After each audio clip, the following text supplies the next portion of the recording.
জয় শ্রীহরি শ্রী বিষ্ণু নারায়ণ। আজকের বিষয় খুব সুন্দর গুরুত্বপূর্ণ বিষয়। বিষয়টা হচ্ছে আপনারা পূর্ণিমার দিন করুন এই বিশেষ উপায়, যেটা করলে আপনাদের গৃহে যদি সত্যিকারের অর্থের কষ্ট থাকে, সংসারে অশান্তি ঝামেলা থাকে, সংসারে যদি চাকরি বাকরি করা কোনো ছেলে মেয়ে থাকে যে চাকরি পাচ্ছে না, বা চাকরি করছে স্বামী বা ছেলে বা মেয়ে, সেখানে খুব অসহযোগিতা পাচ্ছে, কাজ করে উঠতে পারছে না, বা ব্যবসা করছে ব্যবসার জায়গাতে কাজ করতে পারছে না, এরকম ধরনের নানান সমস্যা। তারপর একটা ঋণ শোধ করছেন, আবার একটা ঋণে হয়ে যাচ্ছে, ঋণটাকে মানে কিছুতেই কমানো যাচ্ছে না, ঋণ হয়েই যাচ্ছে। এইরকম ধরনের নানান রকমের যারা সমস্যায় ভুগছেন, তারপরে পারিবারিক অশান্তি, ছেলে মেয়ে কথা শোনে না, স্বামী স্ত্রীতে ঝামেলা, এসব সমস্ত কিছু তারা এই উপায়টা অবশ্যই করবেন। করলে দেখবেন কিছুদিনের মধ্যেই আপনারা বুঝতে পারবেন, অনেক পরিবর্তন লক্ষ্য করতে পারবেন। তো বলে দেবো অবশ্যই। তার আগে এই পূর্ণিমার দিনে কিছু জিনিস আছে যেগুলো করা যায় না, সেগুলো আপনাদেরকে বলি। কারণ অনেকেই জানে না যে এই যে পূর্ণিমা তিথি, এটা হচ্ছে সম্পূর্ণ ভগবান শ্রীহরি নারায়ণের দিন। আর এই পূর্ণিমার দিন, তাই ভুলেও প্রথম যেটা করবেন না, মাছ মাংস ডিম পেঁয়াজ রসুন মসুর ডাল পুঁই শাক খাবেন না। মূলো, শিম, এই জিনিসগুলো ভুলেও খাবেন না, গৃহেও আনবেন না। পূর্ণিমার দিন নখ চুল দাড়ি ভুলেও কাটতে নেই। পূর্ণিমার দিন জামা কাপড় কাচাকাচি করতে নেই। পূর্ণিমার দিন ঝুল ঝাড়তে নেই ঘরের। গৃহের আশেপাশে যদি গাছ থাকে, এই গাছ উবড়ে তুলে ফেলে দিতে নেই। পূর্ণিমার দিন লোহার জিনিস গৃহে কিনে আনতে নেই, ঝাঁটা কিনে আনতে নেই। পূর্ণিমার দিন গৃহ থেকে কাউকে টাকা দিতে নেই। ধরুন, যদি কারোর কাছ থেকে আপনি টাকা ধার নিয়েছিলেন, ধার শোধ করবেন, সেই রকমও টাকা পূর্ণিমার দিন দেবেন না, শোধ করবেন না, অন্য দিন করুন। কারোর থেকে ধার নিতেও নেই। পূর্ণিমার দিন বাড়ি থেকে চাল কাউকে দিয়ে দিতে নেই। যদি আপনার বাড়িতে ঠাকুর মশাই পুজো করেন, তাকেও কিন্তু পূর্ণিমার দিন চাল দিয়ে দেবেন না। পূর্ণিমার দিন জুতো কিনে আনতে নেই ভুলেও। এই জিনিসগুলো খুব মেনে চলতে হয় পূর্ণিমার দিন, তবেই শ্রীহরি নারায়ণের কৃপা লাভ করা যায়। আর এই পূর্ণিমার দিনই আপনারা এই কাজটা করবেন, যেটা করার কথা বলছি। আপনারা করবেন কি, যদি এই মাঘ মাসেই করতে পারেন খুব ভালো হয়। মাঘ মাসের পূর্ণিমা আসছে, পূর্ণিমার সময় আপনারা যদি করেন খুব ভালো ফল পাবেন। কারণ মাঘ মাস ভগবান বিষ্ণু ঠাকুরের মাস। আপনারা করবেন কি, আতপ চাল কিনে নিয়ে আসবেন আগে থেকে। আতপ চাল অল্প, বেশি লাগবে না, অল্প, এক মুঠো মতন লাগবে। আতপ চাল নিতে হবে। আর এলাচ কিনে নিয়ে আসতে হবে, 5টা এলাচ, 5টা লবঙ্গ, 5টা দারচিনি কিনে নিয়ে আসতে হবে। একটা ছোট্ট হলুদের গাঁট কিনে নিয়ে আসতে হবে। একটা কড়ি নিয়ে আসতে হবে, হলুদ অথবা সাদা। একটা রেকাব লাগবে, একটা পান লাগবে। আপনারা রেকাব রাখবেন প্রথমে। পূর্ণিমার দিন আপনারা সকাল সকাল স্নান সেরে নেবেন, আর পূর্ণিমা পড়ে যাওয়ার পরেই কাজটা করতে হবে। তুলসী পাতা লাগবে, 108টা হলে খুব ভালো হয়। যদি 108টা নাও পান, অন্তত পক্ষে 21টা বা 11টা নেবেন। বাজার থেকে কিনে আনলেও চলবে, তবে এই পূর্ণিমার দিন যেন তুলসী পাতা গাছ থেকে ছিঁড়বেন না, আগে জোগাড় করে রাখুন। বাজার থেকে যদি কিনে নিয়ে আসেন তাহলে চলবে, কোনো অসুবিধে নেই। এবার আপনারা করবেন কি, সকাল সকাল স্নান সেরে শুদ্ধ বস্ত্র পরবেন, শুকনো বস্ত্র পরে ঠাকুরের সামনে আসন পেতে বসবেন। বসে ওই যে রেকাবটা নিয়েছেন, রেকাবের ওপরে প্রথমে পানটা রাখুন। পানটা কিভাবে রাখবেন, পানের সোজা দিকটায় রাখতে হবে, চকচকে দিকটায়, মানে পানের যে দিকটা শিরা শিরা মতো আছে সেটা রেকাবের ভিতর দিকে থাকবে, সেইভাবেই কিন্তু পানটা রাখবেন।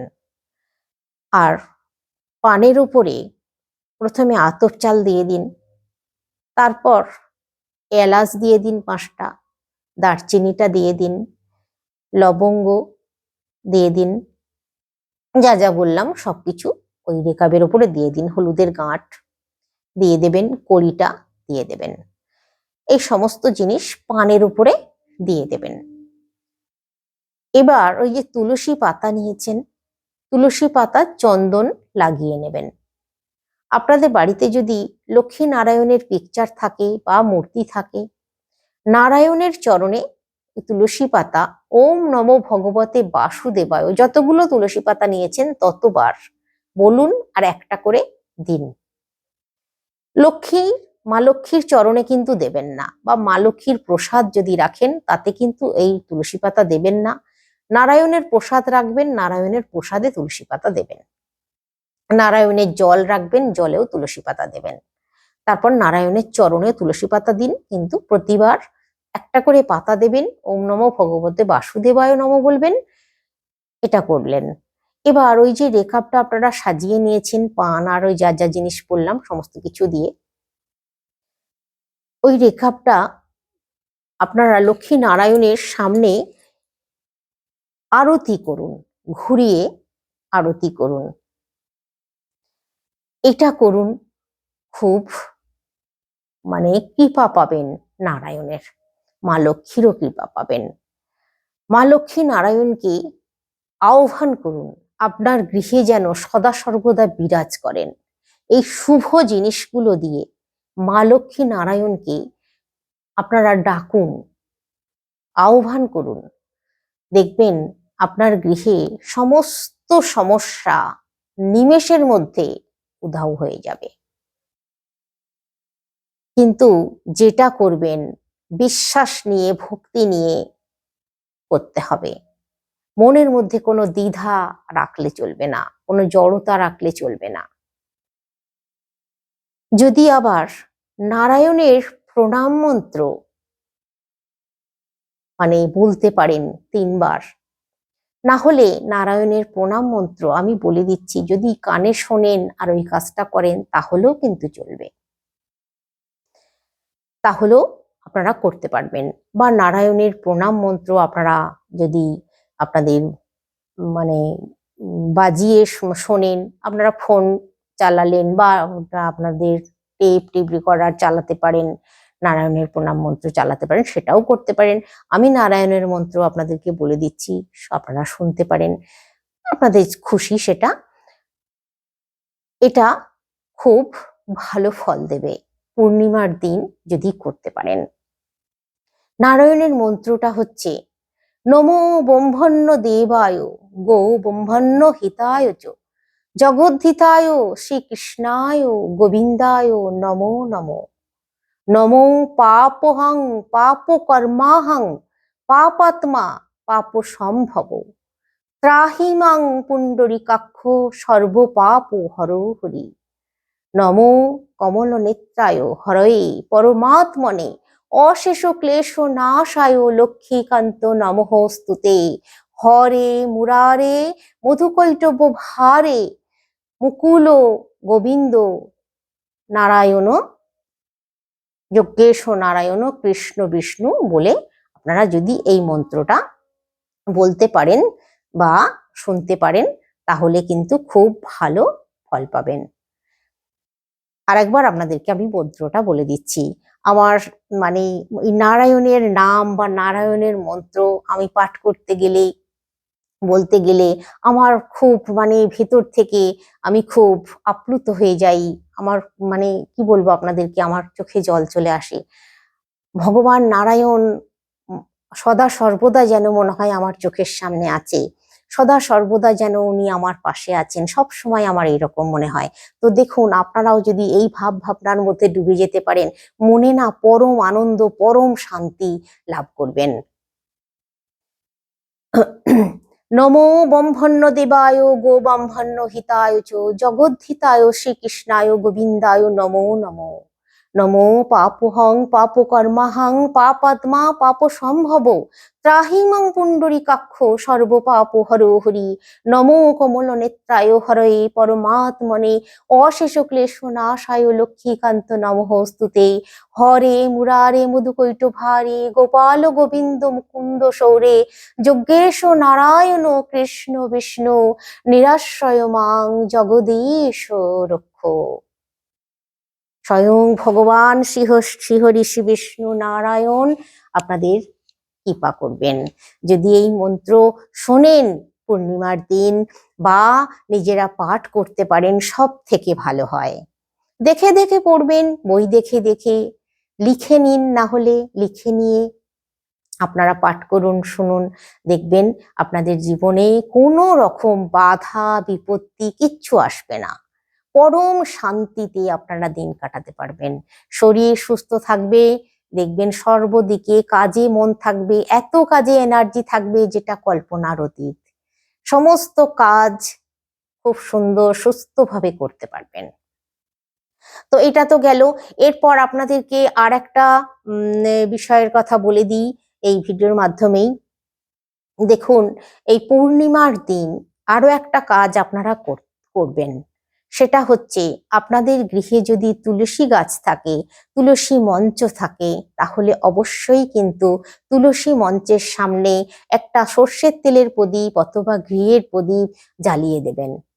আর যদি সর্ষের তেলের বা ঘিয়ের প্রদীপ জ্বালাতে না পারেন, তাহলে একটা মোমবাতি হলেও অন্তত জ্বালিয়ে দেবেন। অবশ্যই ধূপ দেখাবেন।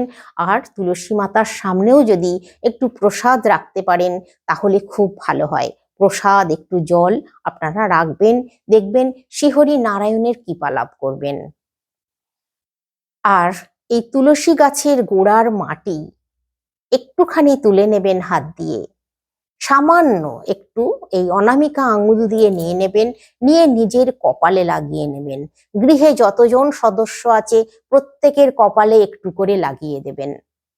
দেখবেন ভগবানের কৃপায় জীবনে কোনো বাধা আসবে না। এই পূর্ণিমার দিন অবশ্যই এই তুলসী গাছের গোড়ার মাটি সকলের কপালে লাগিয়ে নিন।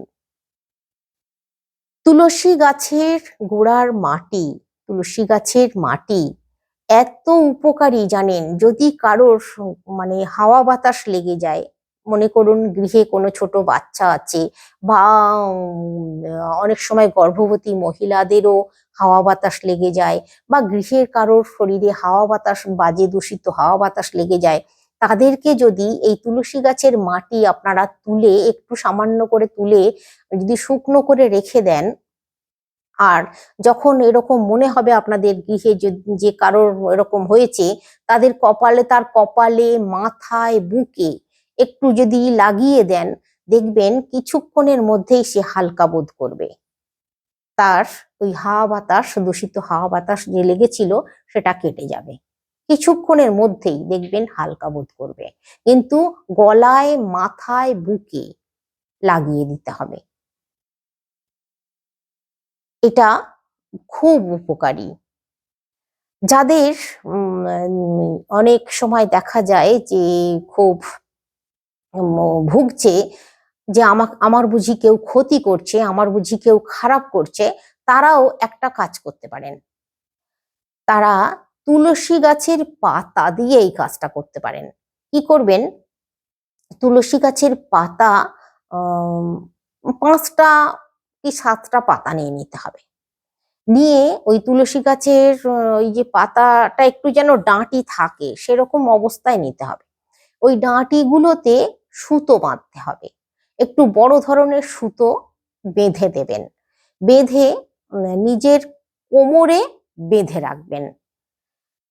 যদি দেখেন ওই তুলসী গাছের পাতা ফুটো হয়ে যাচ্ছে, 2-3 দিন হয়তো পড়ে আছেন বা 2 দিন পড়ে আছেন, শুকনো হয়ে গেল সেটা আলাদা জিনিস, শুকিয়ে গেল, কালো হয়ে গেছে সেটা না।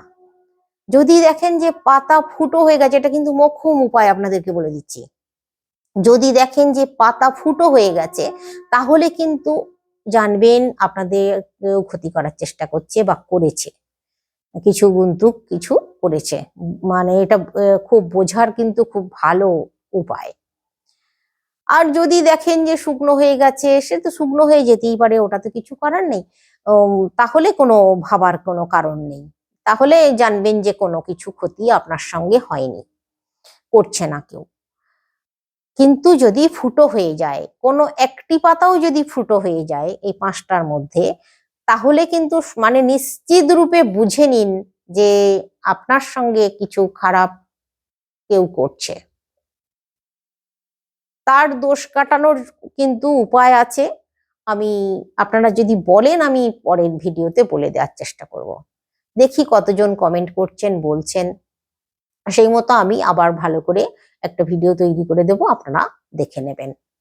দোষ কাটানোর খুব মোক্ষম উপায় আছে, যেটা আপনারা যদি করতে পারেন ভালো ফল পাবেন। তো আজকে রাখছি, সকলে সুস্থ থাকুন, ভালো থাকুন, শ্রীহরি শ্রী বিষ্ণু নারায়ণের কৃপায়।